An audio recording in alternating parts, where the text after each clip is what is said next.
Global Typhoon, Chairman TV. Weather update. Helping homeless people. Please subscribe.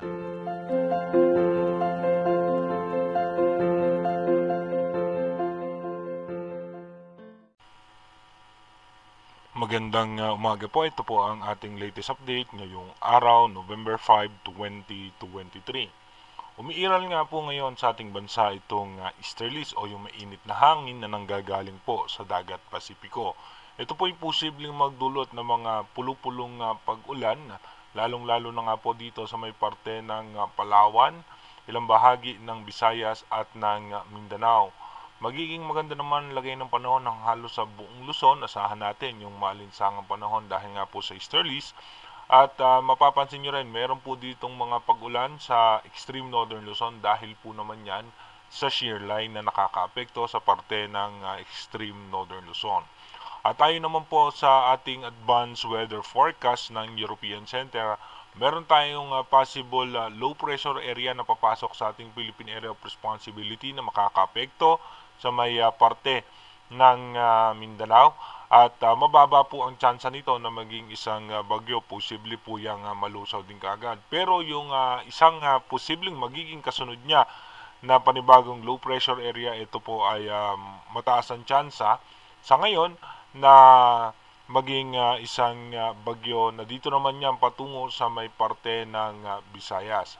Dumako po muna tayo sa ating rain map animation kung saan yung mga posibleng lugar na makakaranas ng pag-ulan. Dito nga po sa may parte ng Palawan, asahan na nga po natin may mga posibilidad na pag-ulan at halos malaking bahagi ng bansa ay magiging maganda ang lagay ng panahon. Pagdating po mamayang alas 10 ng umaga, tuloy-tuloy po na may mga pag-ulan sa may Palawan, kaya iba yung pag-iingat sa ating mga kababayan dyan dahil posible po tayo makaranas ng mga pagbaha at pagguho ng lupa. May mga posibilidad na may hinang pag-ulan dito naman po sa may parte ng Davao at maging dito nga po sa may parte ng Daet at ng Polillo Island. Pero pagdating naman po ng alas 3 ng hapon mamaya, ito po yung ating magiging posibleng lagay ng panahon.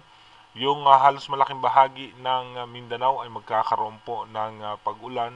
Bunsod po yan sa mga kumpulan na kaulapan na daladala nung easterlies. Maging dito nga po sa may parte ng Catanduanes at dito po sa may western section po ng northern Luzon ay may mga posibilidad na mahina at katamtamang pag-ulan. Pero malaking bahagi pa rin ng ating bansa ay magiging maganda po ang lagay ng panahon. Pagdating naman po ng alas 5 ng hapon mamaya hanggang alas 6, dito nga po mapapansin natin may pag-ulan pa rin po dito sa ilang bahagi ng Mindanao at mananatili pong maganda ang lagay ng panahon. Asahan po natin yung localized thunderstorm. Pagdating naman po ng alas 10 ng gabi mamaya, magiging maganda pa rin po ang lagay ng panahon. Asahan na lamang po natin yung mga isolated rain showers sa may parte ng Visayas, Bicol region at maging dito nga po sa may parte ng eastern section ng Central Luzon. Pagdating naman po kinabukasan ng alas 3 ng madaling araw, November 6, maganda pa rin po ang lagay ng panahon. At pagdating po ng alas 8 ng umaga bukas, magiging maayos pa rin po ang lagay ng panahon. Asahan na lamang natin yung mga pulupulong pag-ulan. Dumako na nga po tayo sa ating advanced weather forecast.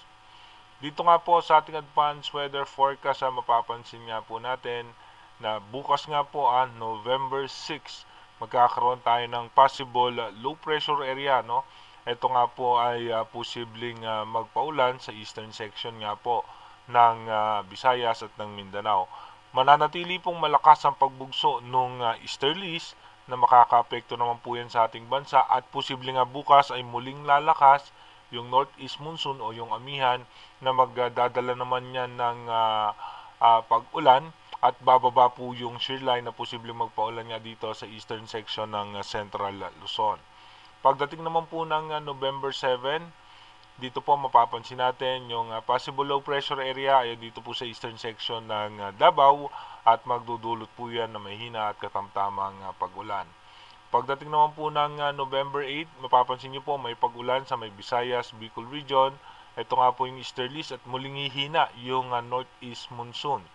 Pagdating naman po ng November 9, ito naman po yung low pressure area outside PAR na posible pumasok muli yan ng Philippine Area of Responsibility.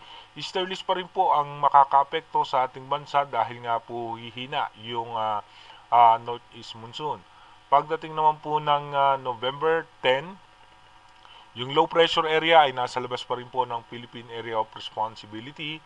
At pagdating po ng November 11, mapapansin nga po natin na bubugso nga po muli yung northeast monsoon at makakaapekto yung shear line yan dito naman sa may parte ng extreme northern Luzon. At habang yung extension ng kaulapan nitong low pressure area na nasa labas ng Philippine Area of Responsibility ay makakaabot na po yan dito sa parte ng Mindanao at ng Visayas. Pagdating naman po ng November 12, posible nga pumasok to ng PAR line at bilang isang low pressure area pa at magdudulot po ng pagulan yan sa may Mindanao at yung shear line naman ay magdudulot naman po yan ng pagulan sa Visayas. At dito nga po mapapansin natin may posibleng bagyo na to na papasok sa ating bansa pero mapapansin nyo nga po yung muling pagbugso ng northeast monsoon na posible nga po na maging main factor muli sa pagsira ng sirkulasyon nitong nasabing posibleng sama ng panahon. Pagdating po ng November 13, ito nga po bilang isang tropical depression or mahinang bagyo ay nasa eastern section po yan ng hinatuan. Pagdating naman po ng November 14, dito nga po posible pa siyang umabot ng tropical storm category at yung kanyang diametro ay aabot na po yan sa may eastern section ng Mindanao.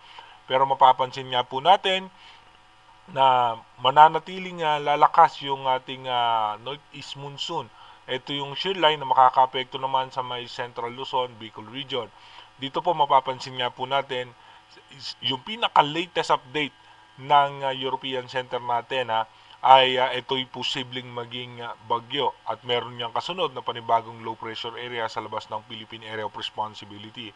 Pero dito nga po nakikita po natin bagamat malakas nga po yung amihan, pero yung amihan po ay umaabot po hanggang dito pa lamang sa may parte ng Central Luzon at shear line nga po itong nakakaapekto. Pero pag mas lumakas pa po itong amihan at posibleng umabot yung shear line dito sa may parte ng Visayas, may tsansa pong humina o hindi matuloy itong posibleng bagyo na makakaapekto sa ating bansa. Again, inuulit ko po yung ating advanced weather forecast is possible scenario pa lamang po yan. Malaki pa rin po ang posibilidad na magbago yan. Kaya manatili tayong tumutok sa ating advanced weather forecast para malaman natin yung mga posibleng sama ng panahon na makakaapekto sa ating bansa. Mag-iingat po tayo palagi. God bless po sa ating lahat.